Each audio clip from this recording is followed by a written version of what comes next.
Aujourd'hui, s'il vous plaît, ferme ta vidéo, mon ami. Tu peux désactiver ta vidéo, Grady. Grady, tu peux désactiver ta vidéo, s'il te plaît. Merci beaucoup. OK. Comme annoncé, nous aurons 4 semaines, 2 modules par week-end, par samedi. Et aujourd'hui, nous commençons avec notre session de formation. Nous parlerons des principes de la santé et sécurité au travail. Ça, c'est le premier module.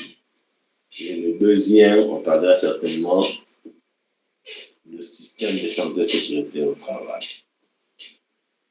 Pour commencer, nous partageons cette illustration. Il est dit un peu plus de 2 milliards et 2 millions plutôt, 78 000 personnes meurent par an des suites d'accidents de travail ou de maladies d'origine professionnelle. Ça, c'est des statistiques données par l'Organisation mondiale de la santé et des structures de suivi de santé et sécurité au travail comme le CNSS, comme l'inspection du travail, qui sont censés collecter les informations en termes d'accidents, d'incidents avec ou sans dommage en milieu professionnel. Et cela permet aux entreprises. Karine, s'il te plaît, tu peux fermer ta vidéo. Karine, ferme ta vidéo, s'il te plaît. Désactive ta vidéo. Karine, tu peux désactiver ta vidéo, s'il te plaît. On t'attend pour continuer. Merci beaucoup. Donc, cela veut dire que cette statistique a été donnée. Désactive ta vidéo, s'il te plaît, Karine. Merci. Reste en audio, pas de vidéo. La statistique a été donnée par des structures comme la CNSS, l'inspection du travail, qui ont la charge de collecter les informations sur les accidents et maladies professionnelles. Et il a été prouvé que pendant cette période où on a collecté les informations, il y a eu 2 78 000 personnes qui étaient mortes pendant cette année-là pour des causes d'accidents du travail et de maladies professionnelles.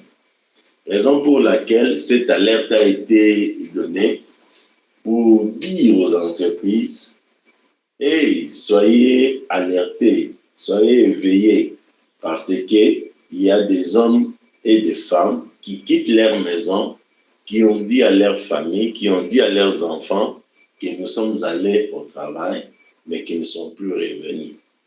Et sachez qu'une vie de perdu, c'est toute une famille qui est détruite. Ce sont des conséquences graves qui s'ajoutent. Raison pour laquelle il a été mis en place des informations, des conditions, des obligations, des exigences liées sur la santé et sécurité au travail. Sur base de ce qu'on a parlé la semaine passée sur certaines exigences, raison pour laquelle nous existons. Vous existez où vous voulez exister, et nous existons en tant que des professionnels de la santé et sécurité au travail pour contribuer dans nos entreprises, pour contribuer là où nous sommes censés être consultés à réduire au minimum que possible les accidents du travail et les maladies professionnelles. Avec notre expertise, avec notre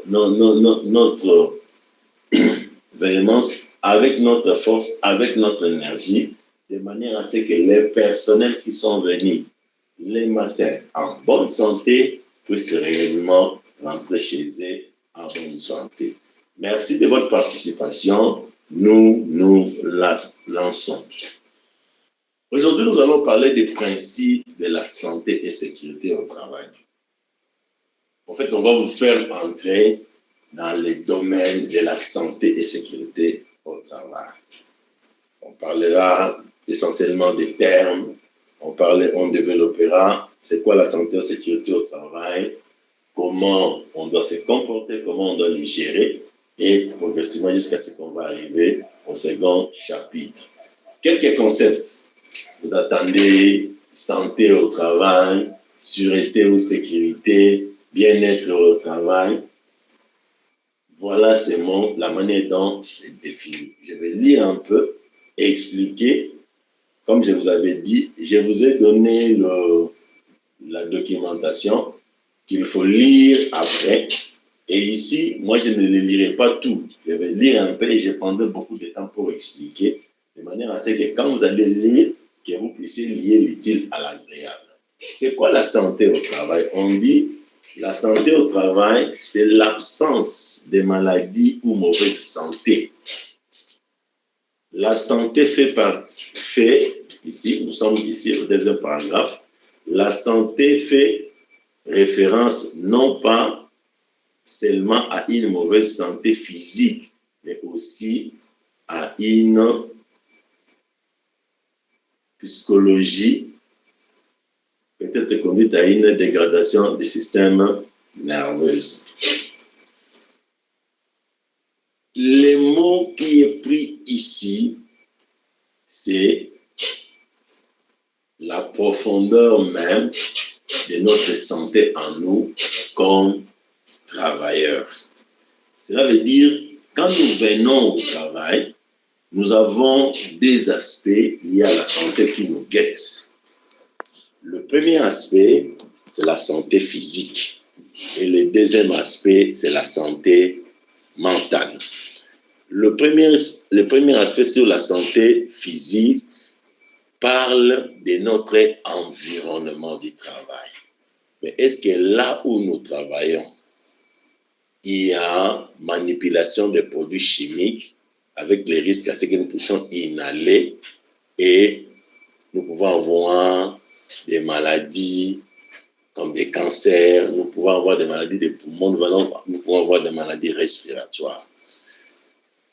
Dans le premier aspect physique, nous avons aussi un autre élément lié à la physique, c'est pendant que nous travaillons, est-ce que notre environnement de travail est propice?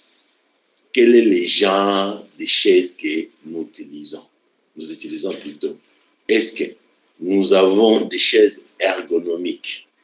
Est-ce que notre travail nous oblige à porter certaines charges qui sont supérieures aux nôtres? Toutes ces conditions-là nous poussent à réfléchir sur notre manière de nous protéger physiquement. Le deuxième aspect, c'est la santé mentale. La santé mentale fait allusion à notre psychique, à notre psychologie. Ici, on parlera essentiellement des stress au travail. Comment on gère la pression, comment on gère le stress, comment on fait un effort pour se maîtriser, pour qu'on ne tombe pas sur des risques d'avoir des conséquences dans notre milieu de travail.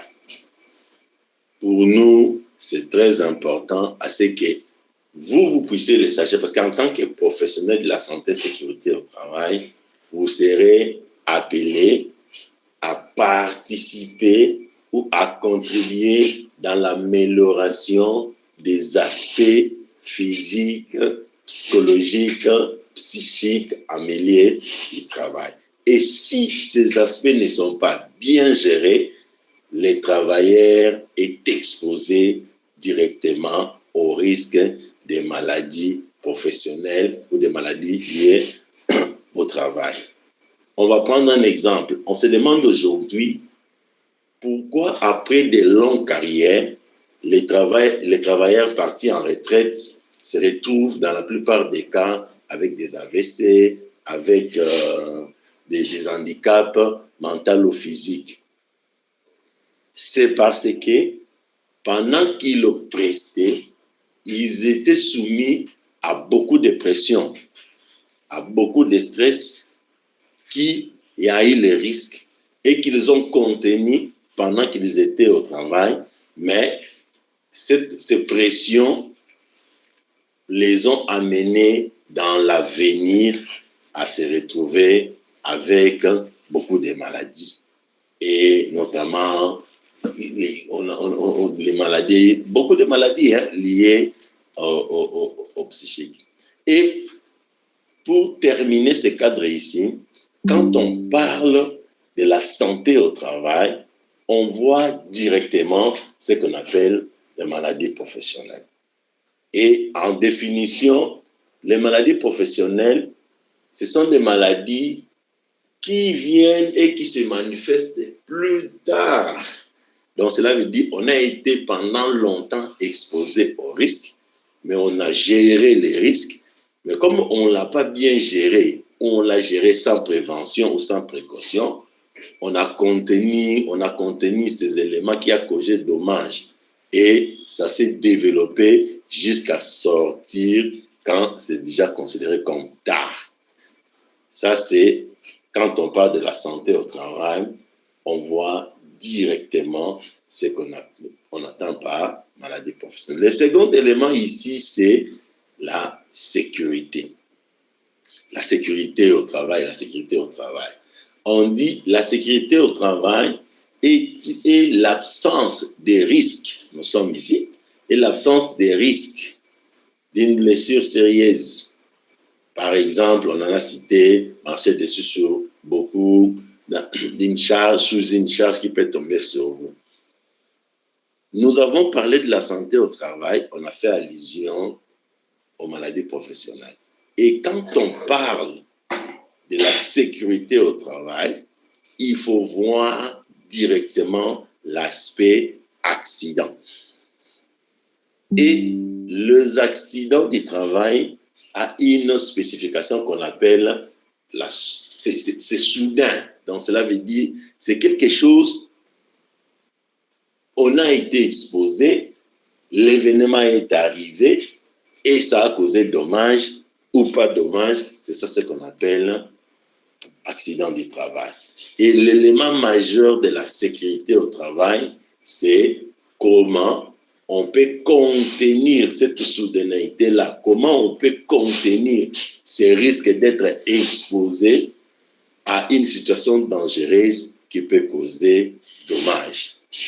C'est ça ce qu'on appelle la sécurité au travail. Donc, on peut retenir pour une maladie professionnelle, nous avons dit, par rapport à maladie professionnelle, il y a cette possibilité-là à ce qu'on soit exposé pendant une longue durée et qu'on puisse développer les symptômes plus tard.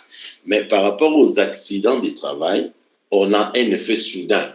On a été exposé, les conséquences sont arrivées et l'action a été posée. C'est ça l'effet sécurité au travail.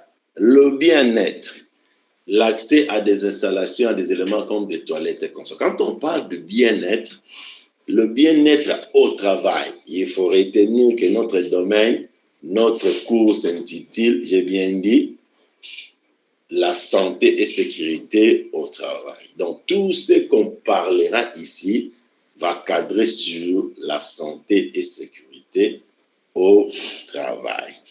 Le bien-être au travail fait allusion aux conditions, aux bonnes conditions que nous allons développer sur notre milieu professionnel et qui va permettre à ce que nous puissions prester au travail dans de bonnes conditions et qu'on puisse réduire le risque de maladies professionnelles ou du travail. On va donner un exemple. Dans le bien-être du travail, nous avons les lieux d'aisance comme des toilettes.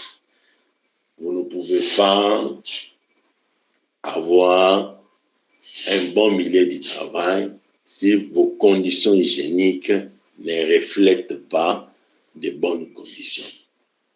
Vous ne pouvez pas être dans un milieu du travail où vous êtes à 100 alors que le mètre carré ne sait pas vous contenir tous et ça va créer l'étouffement. Il n'y aura pas une bonne respiration. C'est pourquoi le bien-être du travail exige à ce qu'on puisse avoir un environnement espacé où tout le monde peut se mouvoir. Et quand on parle de bien-être du travail, on regarde un aspect qui est essentiel et que l'homme est venu travailler et il a l'aisance de se mouvoir, d'être à l'aise dans son lieu de travail et de se sentir sécurisé. Il a un bureau climatisé si possible. Si ce n'est pas climatisé, un bureau aéré. Il travaille dans un bureau bien éclairé.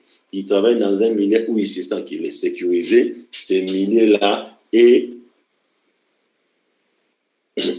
on a enlevé tout ce qui peut avoir comme conséquence sur sa santé. C'est ça ce qu'on appelle le bien-être au travail. Ce sont les quelques concepts importants que vous deviez retenir quand on parle de l'accident du travail. Maintenant, là, on va essayer de définir de l'accident du travail.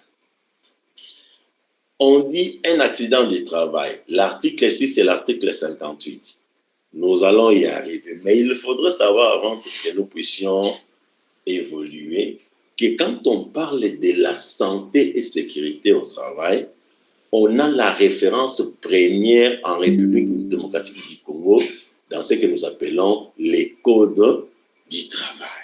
Donc cela veut dire aujourd'hui, si on veut travailler en République démocratique du Congo, si on veut développer la santé et sécurité au travail, on sera obligé, on est obligé de lire les obligations liées au code du travail. Et à chaque fois qu'on aura un problème lié à la santé et sécurité au travail, c'est la référence code du travail qui va permettre à ce que nous puissions avoir un guide.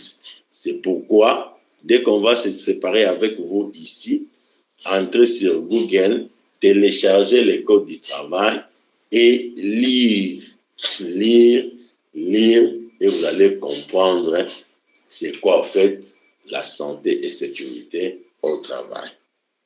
Accident du travail, quelle qu'en soit la cause, l'accident survenu à un travailleur par l'effet ou à l'occasion du travail qui ait faute ou pas de sa part. Quelle qu'en soit la cause, l'accident survenu à un travailleur par l'effet ou à l'occasion. Qu'est-ce que cela veut dire? Que les travailleurs aient raison, que les travailleurs aient tort, mais du moment où l'accident lui a trouvé sur le lieu de travail, pendant qu'il exerçait sa fonction, cet accident-là est considéré comme un accident du travail.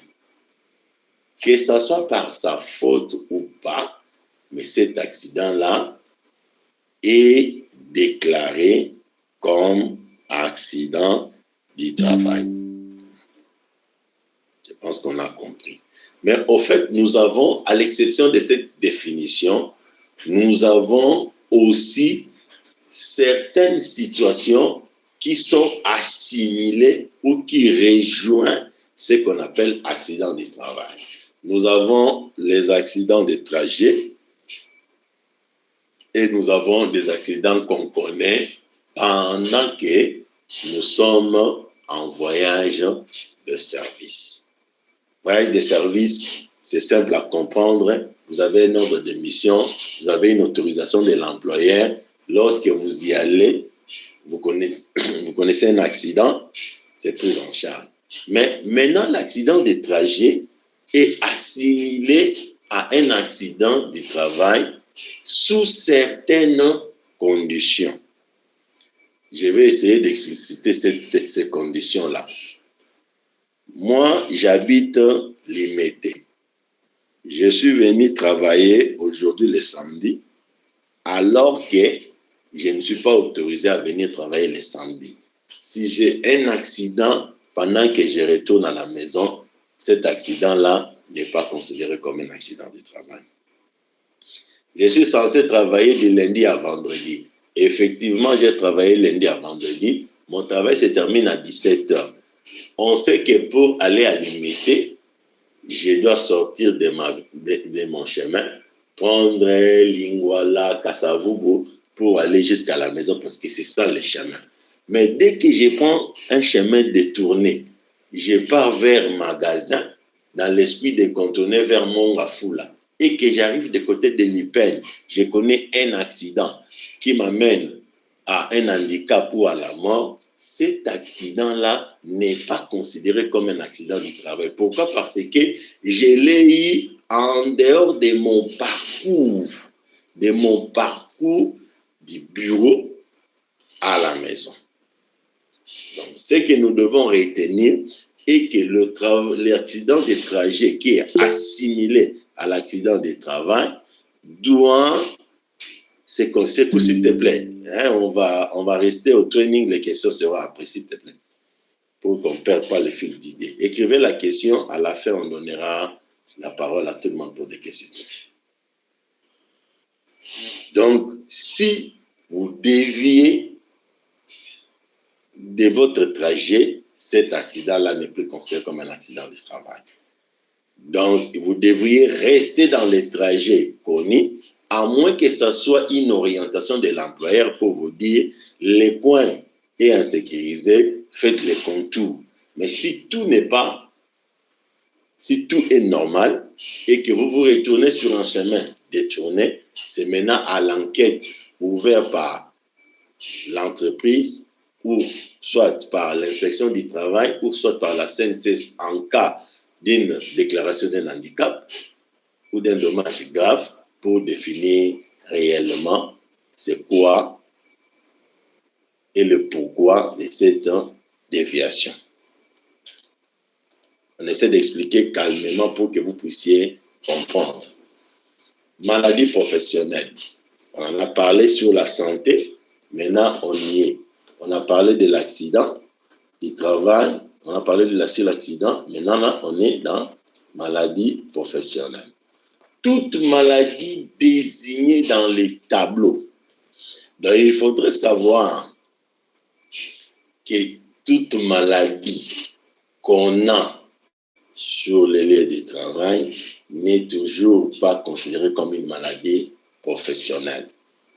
Vous attrapez une bronchite et vous estimez que cette bronchite-là est liée au contact que vous avez eu avec les produits chimiques, la première des choses, on va regarder dans ces tableaux ici que vous voyez, les tableaux ici. Est-ce que votre maladie est acceptée dans ces tableaux ici comme maladie du travail? Ces tableaux ici, on peut les retrouver à la CNCS et on peut les retrouver en ligne si on le cherche. Je n'ai pas développé tout ça parce que c'est à vous de faire des recherches pour comprendre cette maladie ici.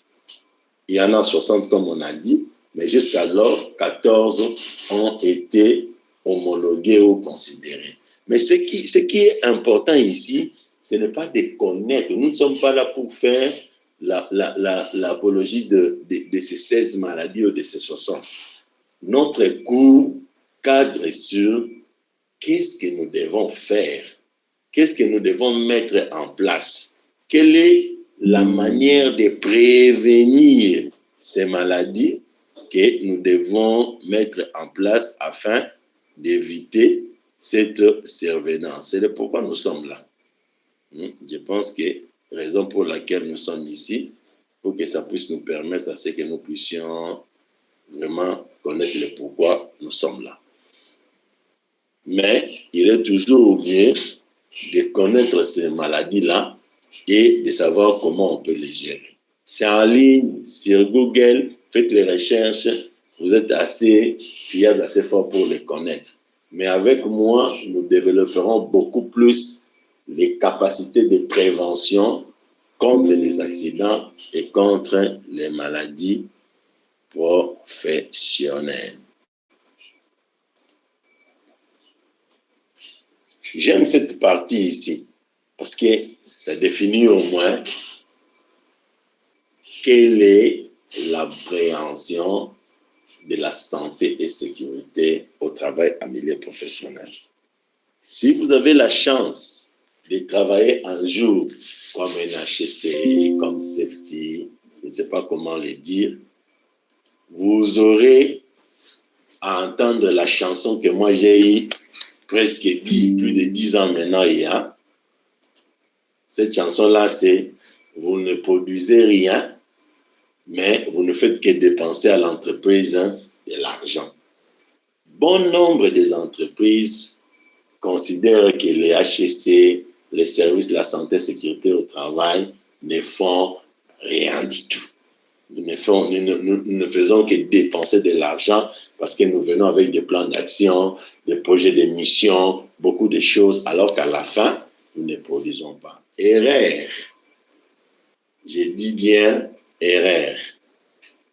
Et voilà les raisons qui font que nous puissions dire erreur. Il y a 3 raisons pour lesquelles une entreprise doit mettre en place son système de management de la santé et sécurité au travail. Ces 3 raisons sont morale, sociale ou légale et économique. Première raison, raison légale, et plutôt raison morale. La raison morale a trait à l'obligation de non-nuisance qu'une personne a envers l'autre. Beaucoup de personnes sont tuées, blessées ou rendues malades par leur travail. Ceci est moralement inacceptable. La moralité ici veut dire que vous êtes superviseur, comme Sekou, il supervise les travaux de construction de pylônes. Les gens doivent monter et descendre. La morale lui oblige à ce que s'il a 5 travailleurs le matin qui ont commencé en bonne santé, il doit avoir 5 travailleurs le soir en bonne santé, sans accident ni blessure. Je ne sais pas vous, mais moi j'ai été plus d'une fois obligé d'aller vers des familles pour leur dire votre enfant, votre fils a eu une main coupée, a eu une jambe coupée, a eu un œil troué et quelquefois aussi mort pendant qu'il travaillait. C'est douloureux, ça fait tellement mal. Je ne sais pas si ça vous est déjà arrivé et priez que ça ne vous arrive pas.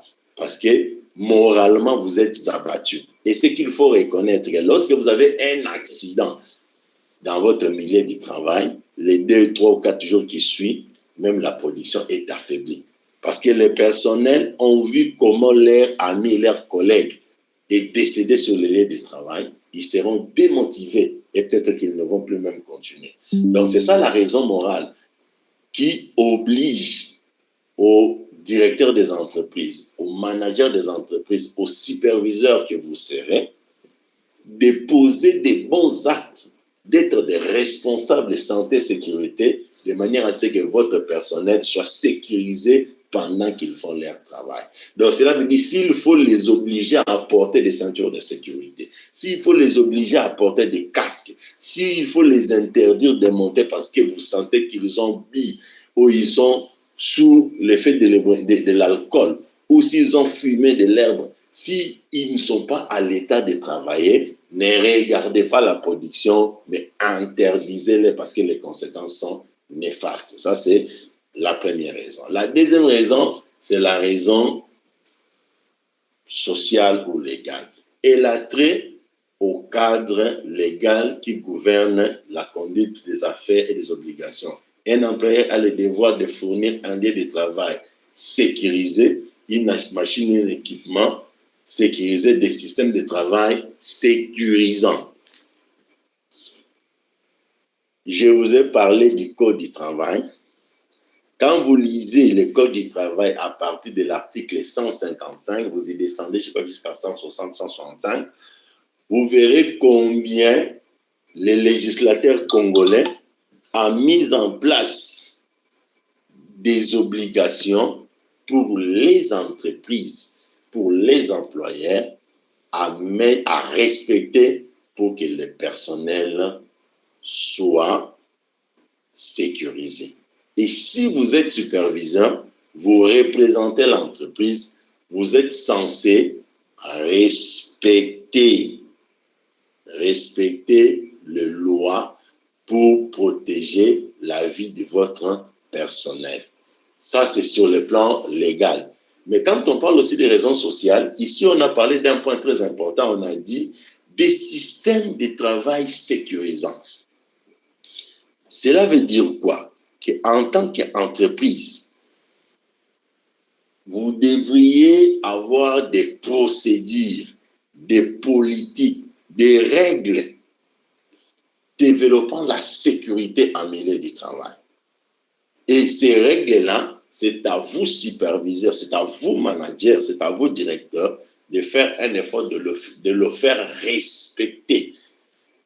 Et quand vous le faites respecter, vous protégez vos travailleurs devant les accidents et les maladies professionnelles et ça empêche à ce que vos entreprises aient des pénalités graves si une fatalité ou une conséquence arrive.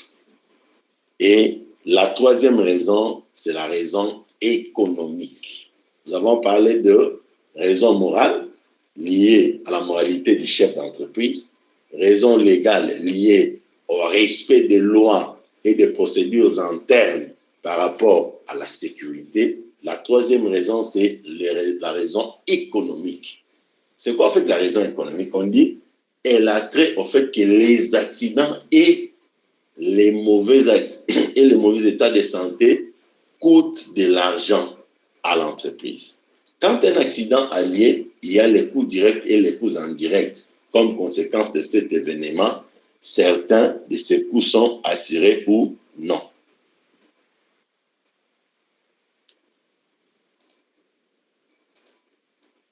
Je vais expliquer les coûts directs et les coûts indirects. C'est développé en bas, mais avant qu'on le lise, je l'explique pour qu'on puisse y entrer. Lorsque nous avons un accident, les coûts directs, l'agent est tombé, il s'est fracturé sur place, on le prend, on l'amène à l'hôpital, on paye les frais de réception de l'hôpital et qu'on sort, on le soigne pendant toute la période qu'il est pris en charge à l'hôpital. Pendant toute la période qu'il est pris en charge à l'hôpital, les coûts qu'on dépense là, ça c'est ce qu'on appelle les coûts directs. C'est pourquoi on a dit ici, les coûts, comme vous le voyez, les coûts liés aux soins, les salaires payés pendant que les travailleurs seront aux soins, les réparations et les remplacements, tous ces éléments ici, vous en avez, les équipements, ça s'appelle les coûts directs. Mais ce qui est plus grave, c'est les coûts indirects. Il est prouvé, ou il a été prouvé, que lorsqu'un accident est survenu, lorsqu'un travailleur connaît un accident, les coûts indirects peuvent être à la hauteur de 20 fois plus que les coûts directs. Cela veut dire quoi? Le gars est tombé, il a été pris en charge, vous l'avez soutenu, vous avez payé son soin, mais l'entreprise rencontre une difficulté car on doit couper la jambe de ces travailleurs-là, on doit l'imputer. Peut-être qu'il est mort, vous devriez dédommager. Il est des familles ou il est des gens, s'ils vous donnent les montants de dédommagement, l'entreprise peut même fermer. C'est pourquoi on dit ça coûte 20 fois avec des conséquences plus néfastes. Mais il y a un élément très important par rapport à ces coûts ici. Quand on dit que les accidents coûtent cher, c'est la mauvaise réputation. Une entreprise qui est connue comme celle où ces travailleurs connaissent beaucoup d'accidents, c'est une entreprise où les gens s'effreinent de fréquenter parce qu'ils se disent, ils n'ont pas de procédures, ils n'ont pas des obligations, ils n'ont pas de suivi et en eux, il n'y a aucune responsabilité. Ça détruit votre réputation, ça fait fuir vos fournisseurs et ça fait fuir vos partenaires. Raison pour laquelle, à votre niveau, si vous avez la grâce ou l'opportunité de travailler comme superviseur, comme manager, non seulement de la santé et sécurité au travail, mais tout en étant le responsable de votre département, de votre service, vous avez l'obligation de veiller à ce que ces trois éléments soient respectés. Raison morale, vous-même, raison légale, respect de la loi, raison économique, réduire les accidents parce que les accidents coûtent cher, peut amener à une entreprise à se fermer, à être fermée. Pourquoi? Parce qu'il doit payer des dommages devant des causes de tribunaux, devant l'État, devant les personnes, et les conséquences sont néfastes. Merci beaucoup. On continue.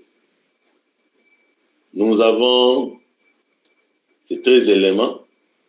Les 9 éléments, ici on appelle ça les principes de prévention.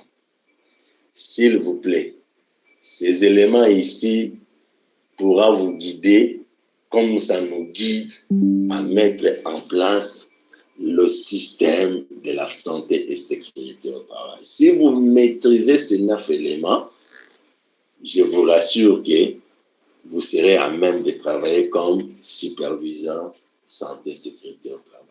Parce que ce sont ces 9 éléments ici qui guident à la maîtrise du domaine de la santé et sécurité au travail. Le premier principe de prévention, c'est on est tous obligés à éviter le risque. On va développer c'est quoi les risques, c'est quoi les dangers un peu plus tard. Je ne vais pas anticiper, mais je voudrais que nous puissions rester dans le contexte qu'il faut éviter le risque. Éviter les risques signifie, on a vu les risques devant et on se décide de les contourner. On a vu les risques devant, on se décide de laisser les risques à gauche et que nous puissions aller vers la droite. Ça sont des histoires avec des mots très simples. Je voulais que vous puissiez les comprendre comme ça. Le deuxième principe de prévention, c'est nous avons vu les risques. On a compris que nous ne savons pas l'éviter parce qu'on doit y travailler. Et on doit travailler. On est dans l'obligation de travailler dessus. Je pense que vous... Oh là là, un instant, pardon, ta vie m'a pris. Ça va maintenant? Allô, ça va? Allô, ça va? Ça va? Ouais, ça va maintenant, ça va. Oui, ça va, ça va. Ça va, merci beaucoup.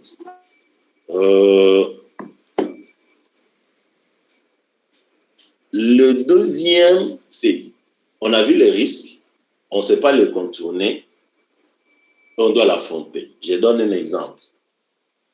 Sékou doit aller sur site. Sékou doit monter sur le pylône. Je le prends seulement. Oui, David, allô? Allô? Ah. Je ne sais pas comment il insiste ici, là, il voit que je ne comprends pas. Un instant, je l'appelle, hein, parce que sinon il va me déranger.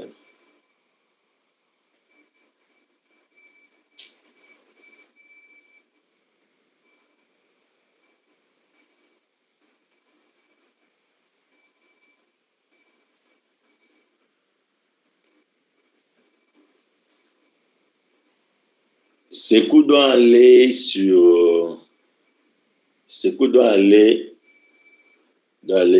le pylône.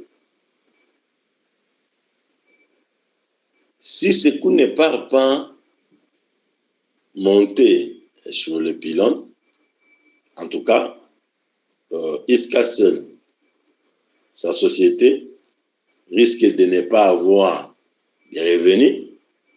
Iscastel risque de ne pas fonctionner. Donc, cela veut dire qu'il est obligé d'aller monter sur le pylône. Donc, cela veut dire qu'il a vu le risque et il doit obligatoirement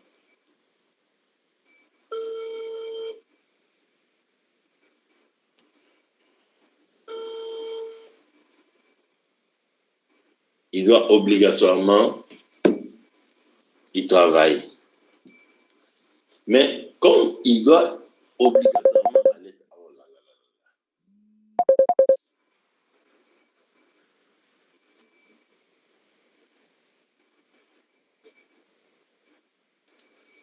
Comme il doit obligatoirement travailler, il est dans l'obligation d'évaluer le risque. Il est dans l'obligation d'évaluer le risque. Alors, il évalue les risques et il regarde est-ce qu'il y a de risques qu'on peut éviter et des risques qu'on ne peut pas éviter. J'ai bien dit, le premier, on a vu, on évite, mais le deuxième, on sent qu'on doit affronter le risque, mais on n'affronte pas les risques aveuglément. Il faut faire une évaluation. On parlera de l'évaluation des risques après. Hein. Ici, j'ai le point brut pour ne pas sauter.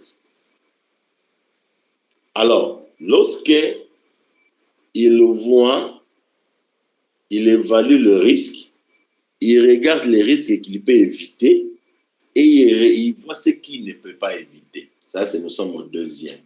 Alors, ce qu'il ne peut pas éviter, il se décide de les combattre. Il se décide de les combattre. Les combattre, ce n'est pas de n'importe quelle manière. Il les combat tout en allant vers sa source pour éviter son développement. Le quatrième point, lorsqu'il sent que ces risques qu'il doit combattre est résistant, il doit créer des méthodes. Et dans ce combat-là, il y a certains aspects qu'il faudrait mettre en place. Il faut faire un effort que l'homme qui travaille soit réellement apte, capable de faire ce travail-là en toute sécurité. Je vais prendre un exemple. Nous avons des pylônes à monter. Chacun de nous, s'il regarde, il peut se dire, non, oui, bon, si je peux monter une pylône. Mais c'est bon, hein? Vous pouvez le monter. Mais c'est quand vous serez déçu, vous allez comprendre qu'il y a des vertiges à gérer, que le métal au niveau de ci là-bas, ça bouge de gauche vers la droite. Et si vous n'êtes pas apte, si vous n'êtes pas capable, vous risquez vous-même de vous lâcher et de tomber. C'est pourquoi on dit qu'il faut adapter ce travail à l'homme. Mais est-ce que le travail qu'on donne, celui à qui on donne ce travail, a réellement des capacités, des compétences pour faire ce travail? Point 5.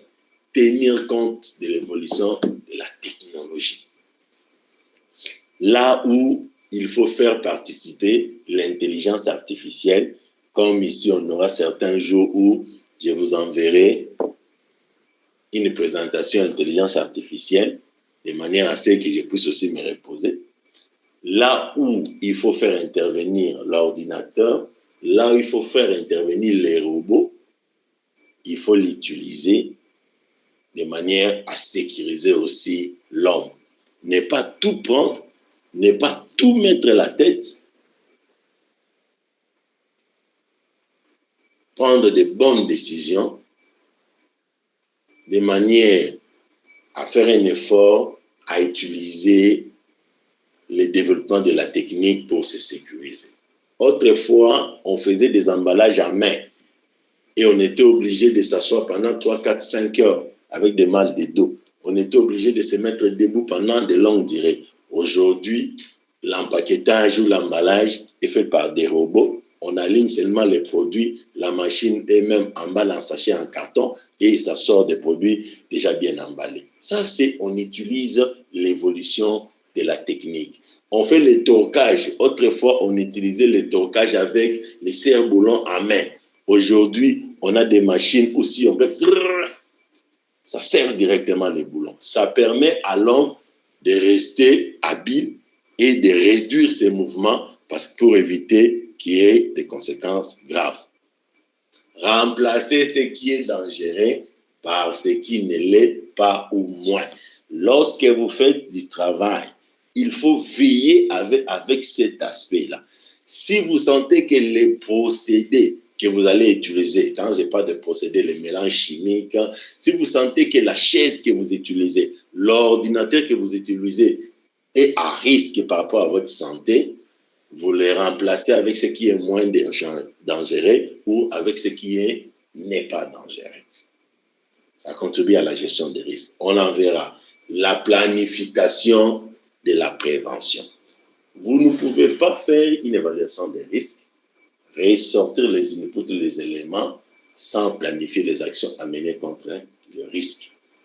Raison pour laquelle il est obligatoire à ce que les gens maîtrisent ce qu'on appelle le plan d'action. Nous avons fait une évaluation des risques. On a combattu ce qu'on a combattu. Il y a les risques résiduels qui est resté. On doit avoir un plan pour combattre ça. Prendre des mesures de protection collective, donner les instructions appropriées aux travailleurs. Le point 8, cela veut dire je vais faire un travail que j'estime être en risque. Je mets en place un système de protection collective.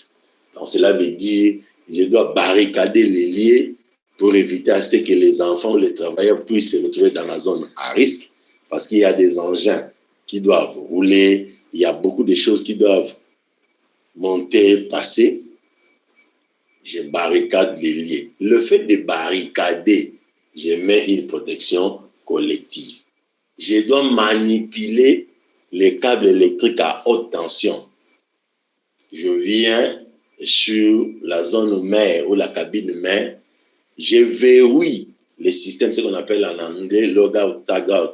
Je mets un signalement qui dit qu'il y a la ligne de haute tension ici a été coupée parce qu'il y a des gens qui y travaillent dessus.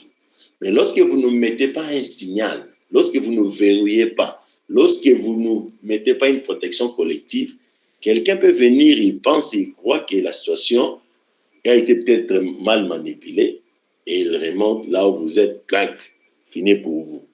Là, vous n'avez pas bien géré la chose. Et le dernier point, c'est donner des instructions appropriées aux travailleurs. Quand on parle des instructions, on voit les procédures mises en place, les règlements mis en place, de manière à ce que le personnel puisse travailler en toute sécurité. On dit toujours la sécurité est l'affaire de tous, mais c'est la responsabilité de chacun. Ce qu'il faut retenir, ce qu'il faut savoir, que lorsqu'on est sur un lieu de travail, il faut veiller sur les uns et les autres parce que la sécurité en dépend de tous, mais les actes que nous devons poser de tout un chacun de nous doivent rester des actes purement responsables parce que nous sommes en notre premier maillon de la sécurité. Alors que quand moi je me sécurise, toi tu te sécurises, l'autre se sécurise, nous rendons notre environnement de travail sécurisant. Nous avons fini le premier module.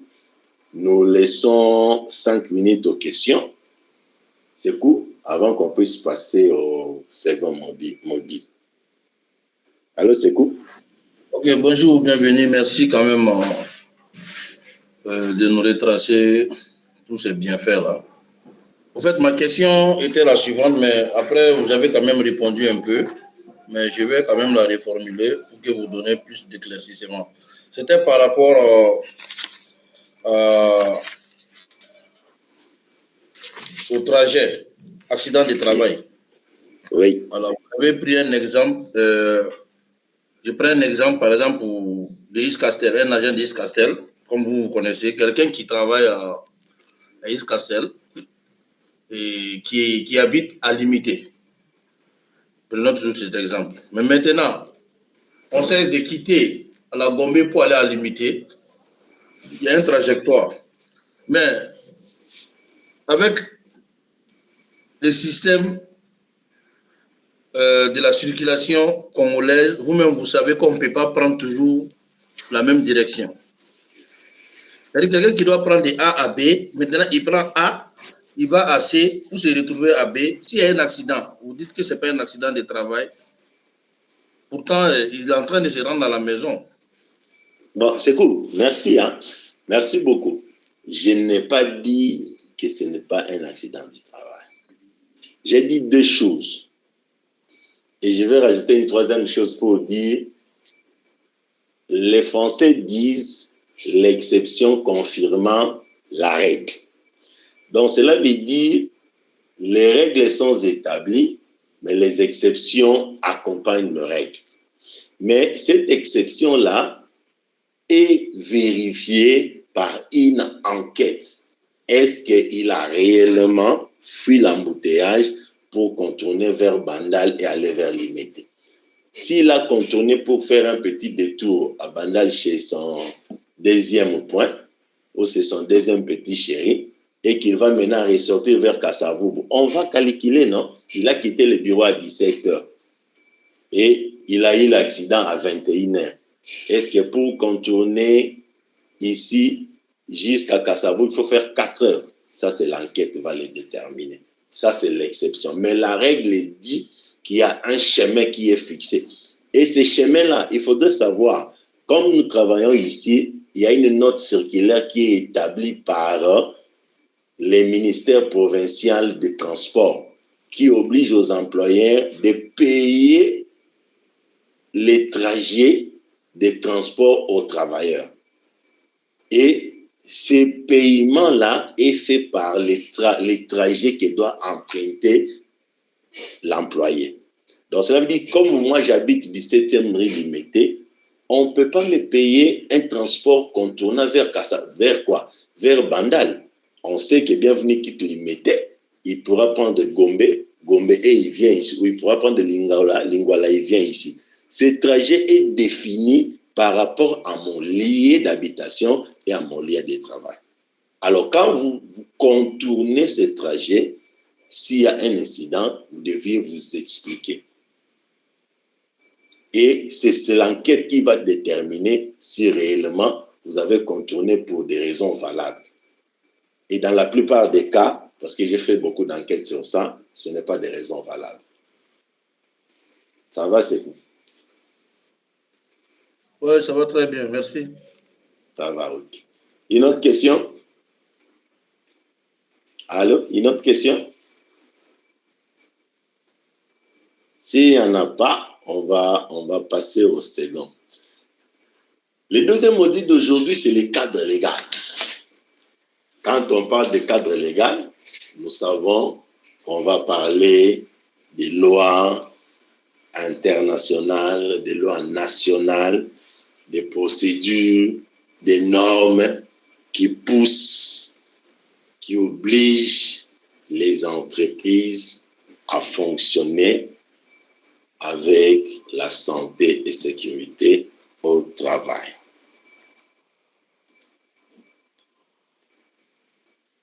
L'objectif, permettre aux participants d'avoir un gros plan sur divers textes légaux qui réglementent l'hygiène, santé, sécurité au travail. tant au niveau international que national. Cette partie du cours va vous donner des références. Moi, je vais les expliquer sans entrer en profondeur. Plongez-vous, téléchargez ces lois, téléchargez ces normes, téléchargez ces principes, lisez-les, comprenez-les, ça pourra vous aider certainement dans votre vie. Nous avons au niveau international les lois émises. Le principe est posé par la Constitution des organisations internationales du travail. Nous avons l'OIT. Les blablabla, là, vous allez le voir après. Les préambules de cette Constitution disposent de manière spécifique que la protection des travailleurs contre les maladies générales ou professionnelles et les accidents résultats du travail est un événement fondamental de la justice sociale. Donc, cela veut dire l'OIT, dans le préambule de sa loi, de la Constitution qu'ils ont mis en place en matière de la santé et sécurité au travail. Au secours, vous venez avec une deuxième, vous devenez double secours.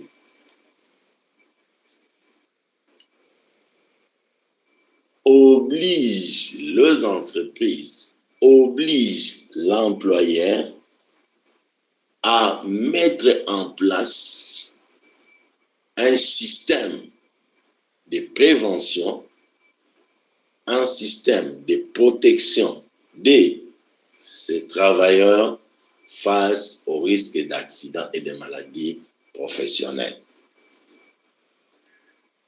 Ici, vous avez ça avec vous.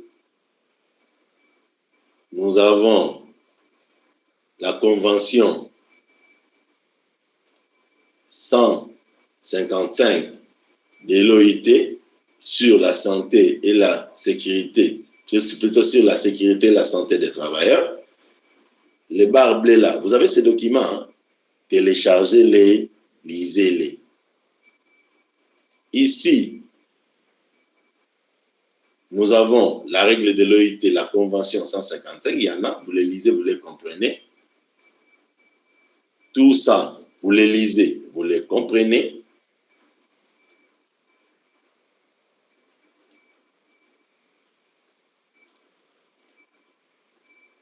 Au niveau national et interne des États. La Convention 155 exige que chaque État membre se dote d'une politique nationale cohérente en matière de la santé et sécurité au travail. La République démocratique du Congo, où nous travaillons, qui est notre chère nation, est signataire des conventions de l'OIT. Et cette convention 155 a obligé à la République démocratique du Congo de mettre en place une politique. Et je vous rassure que cette politique-là existe. Si vous lisez les codes du travail, on va le voir en bas ici, aujourd'hui, maintenant, vous allez comprendre que les gens pensent qu'on est loin. Il n'y a rien comme réglementation en santé et sécurité au travail en République démocratique du Congo. Mais je peux vous rassurer qu'il y a des arrêtés, il y a des lois, il y a des articles dans les codes du travail qui obligent les entreprises à mettre en place ça. Obligation, ça c'est au niveau des entreprises. Obligation des employeurs. Cette convention oblige les entreprises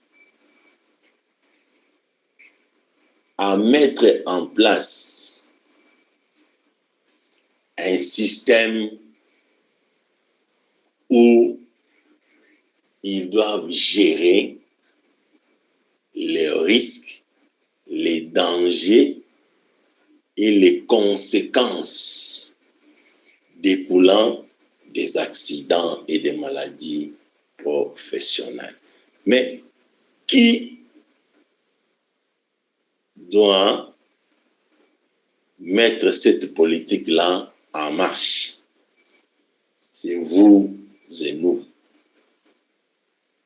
L'entreprise étant une personnalité morale et dirigée par le directeur général ou le top management,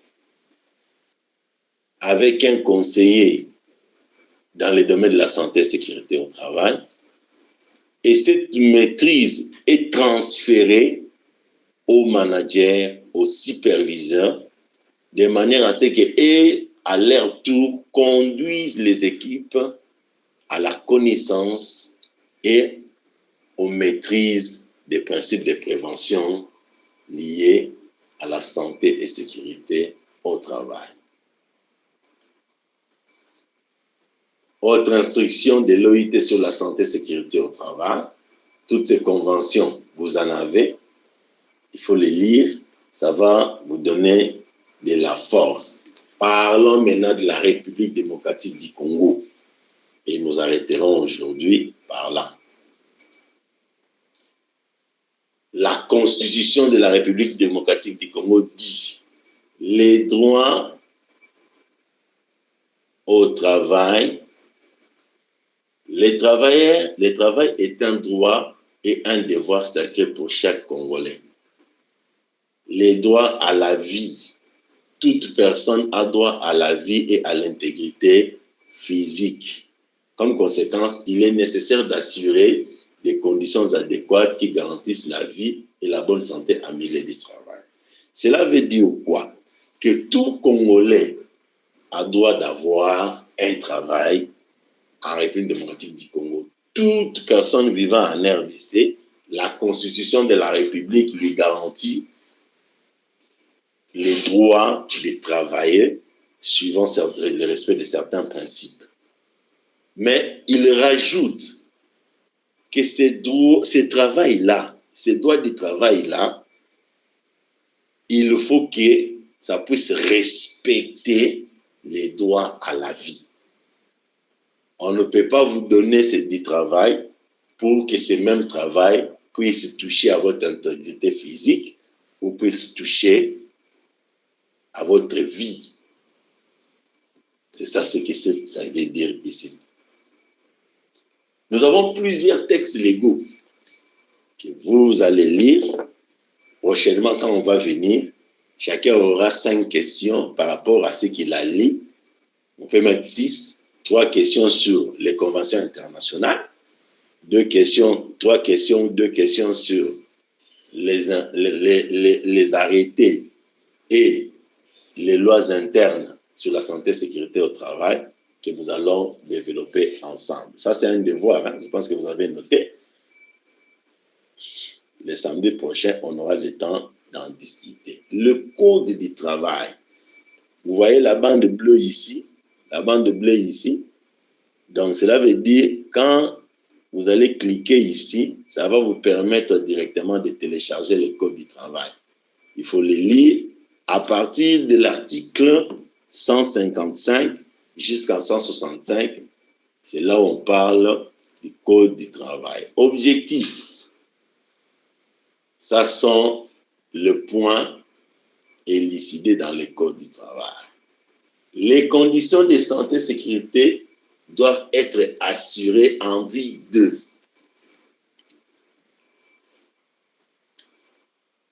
la loi de la RDC oblige les entreprises à mettre en place des systèmes pour respecter ou pour protéger les personnes en vue de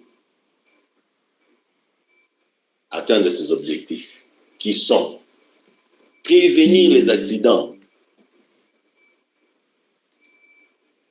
du travail, lutter contre les maladies professionnelles, créer les conditions de travail salubres, remédier à la fatigue professionnelle excessive, adapter le travail à l'homme, gérer et lutter contre les grandes endémies de santé communautaire en milieu du travail. Je vais expliquer un à un.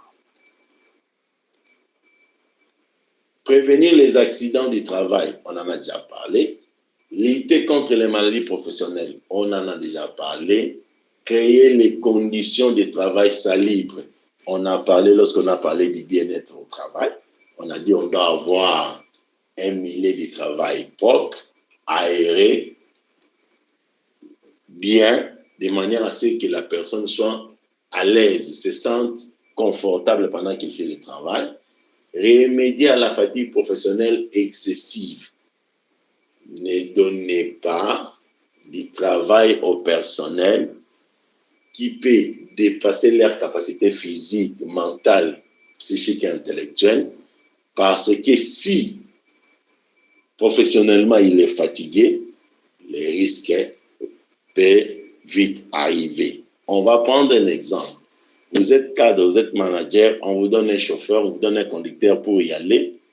Ne faites pas circuler le conducteur plus de 2 heures du temps sans que vous puissiez lui donner un repos de 15 minutes. Depuis qu'il est au volant, vous quittez Kinshasa jusqu'à Matadi, depuis qu'il est au volant, il ne se repose pas. Sachez qu'il ne vous dira pas, mais son corps est fatigué. Comme il est en train de déployer plus d'efforts il doit emmagasiner, il risque de vous conduire vers un ravin avec conséquence de mourir. Vous êtes dans une unité de production, une ligne de production, calculez comment vous pouvez faire la rotation des équipes de manière à ce que chacun puisse trouver du temps de repos. Parce que quand vous les laissez debout devant la machine plus de temps, c'est pourquoi on se retrouve avec des personnes qui sont vite retrouvées, découpées par les machines, les mains ou les corps tout entiers. La semaine prochaine, on va vous partager certaines images, mais âmes sensibles, s'abstenir. Adapter le travail à l'homme, on en a parlé. Gérer et lutter contre les grandes endémiques de santé communautaire en milieu du travail. Quand on parle des endémies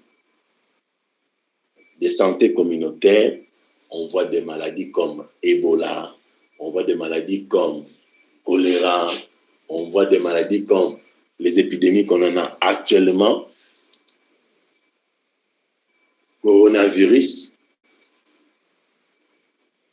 On nous oblige, nous, à mettre en place des systèmes, des procédures, des normes, des règles afin de gérer ces endémies.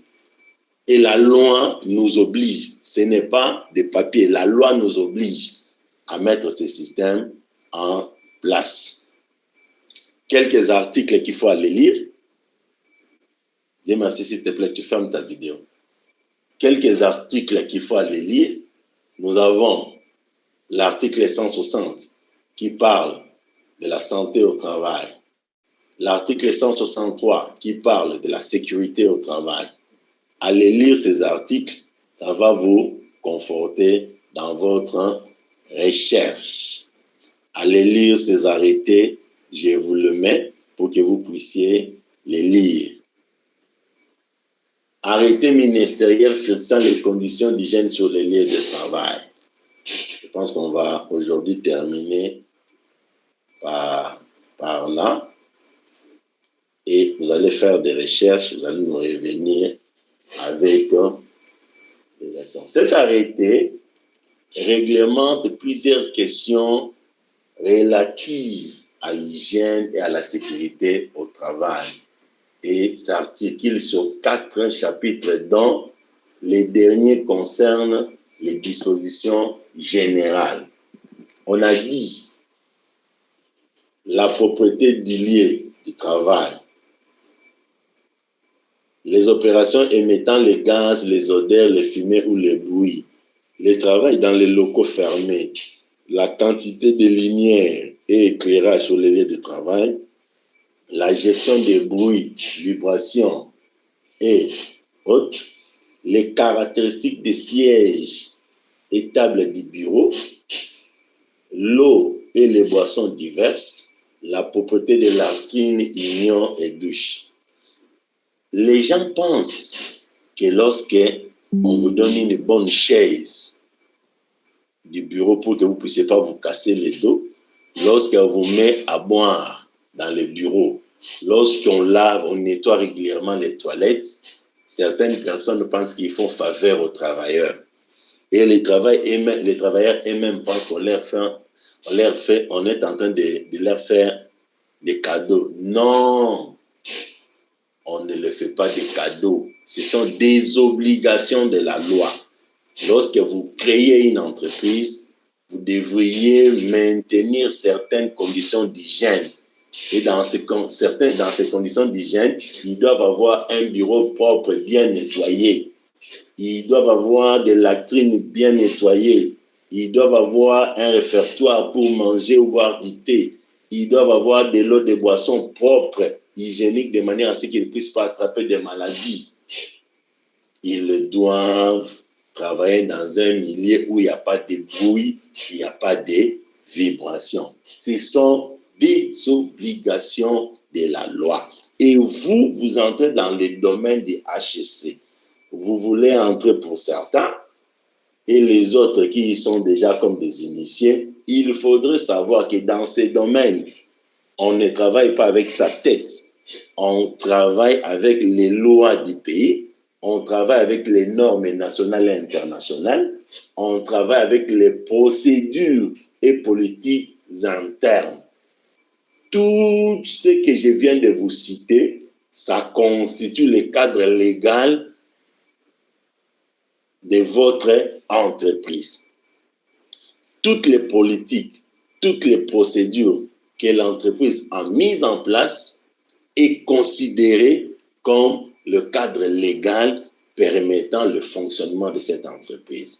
Les lois du pays, les arrêtés ministériels mis en place pour conduire la survie d'une nation, la survie des entreprises, constituent le cadre légal de cette entreprise. Les normes, les procédures internationales applicables aux entreprises constituent le cadre légal. Alors, quand vous prenez le 3, vous constituez les grands cadres qui vont vous aider à évoluer dans la direction où vous voulez y aller aujourd'hui. C'est qu'il faudrait savoir que vous voulez embrasser une carrière qui n'a qu'un mot, une phrase: lire, lire, lire. Dans ce domaine des HEC, vous ne faites pas de recherches, vous ne lisez pas, vous ne vous formez pas suffisamment. Je vous dis que vous passez votre temps. Parce que c'est un domaine de management, il faut avoir la maîtrise des lois, il faut avoir la connaissance des procédures, il faut avoir l'art de convaincre, l'art d'expliquer. Raison pour laquelle notre domaine, c'est lire, lire, lire et lire. Les parties qui restent ici, ce ne sont que des procédures de publication. Vous les lisez, on va revenir. Ah non, j'explique la dernière partie ici. C'est très, très, très important, cette partie ici. Un instant. Cette partie ici, les comités d'hygiène et d'embellissement des lieux de travail. Ça, c'est important. C'est important que j'explique ça. Je vais terminer par là. La loi congolaise oblige les entreprises, je ne parlerai pas du nombre de personnes concernant, la loi congolaise oblige les entreprises à mettre en place un comité d'hygiène, d'embellissement des lieux de travail. Ces comités participent, vous allez les lire dans l'arrêté, il y en a juste en bas ici, quand vous regardez, c'est ça l'arrêté, c'est ça. L'arrêté est là, vous allez le télécharger et le lire. Cet arrêté oblige aux entreprises de mettre en place un comité d'embellissement des lieux de travail. Ce comité a la mission de suivre, de veiller, de réfléchir sur tout ce qui est lié à la politique de prévention sur la santé et sécurité des entreprises. Moi, j'ai eu l'opportunité, avant de faire ce que j'ai fait aujourd'hui, de participer dans un comité d'hygiène et d'embellissement des lieux de travail dans l'entreprise où j'ai travaillé. C'est dans ces comités ici que j'ai découvert qu'il y a un domaine qui n'est pas trop connu, qui n'est pas trop exploité, que je pouvais aussi me démarquer en me liant dans ce domaine ici. La loi donne du pouvoir à ces comités de contraindre même l'employeur à respecter l'amélioration des conditions de travail en milieu professionnel. Vous allez les lire. Je ne lis pas les articles parce qu'il y en a mentionné dans le document. Vous avez les documents.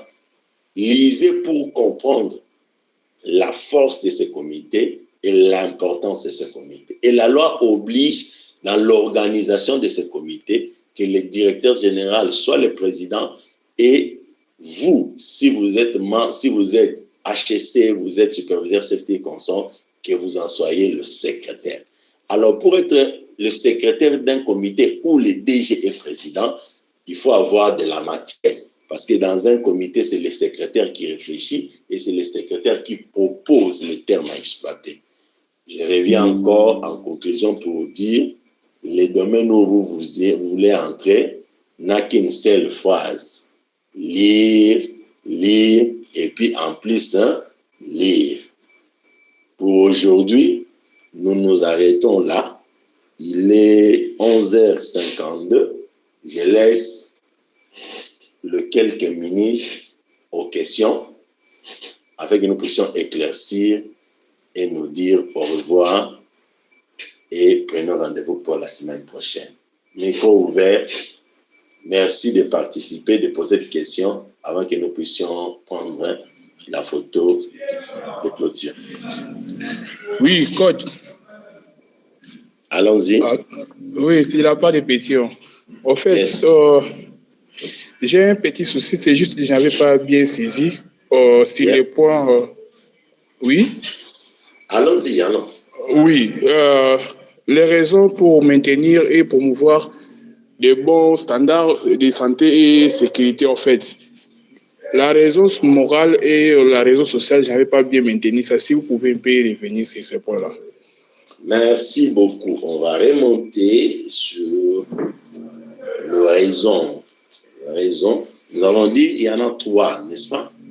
Nous avons dit raison morale, raison économique et raison sociale.